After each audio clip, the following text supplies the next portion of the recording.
We human beings like to form theories or use words to help clarify things we do not understand. This is all good and well until we try to use these theories and words to understand God's actions. For instance, take the words mediocre or ordinary, words that define something or someone as barely adequate.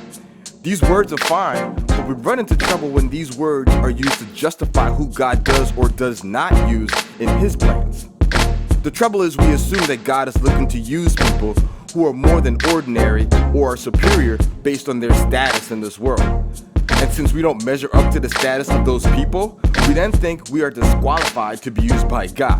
By status, I mean things like wealth, education, sex, race, age, and other things that we can use to compare ourselves with other people.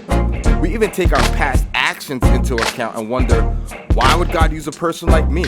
I've gone to jail, I'm poor, I cuss a lot, my GPA is not very good. See, God is not bothered by that stuff when it comes to His plans. Remember, God has infinite wisdom and knowledge. He already sees how things are going to happen, and He knows what He's doing when He chooses you for a task. Besides, God is more of a heart evaluator than a status evaluator anyway.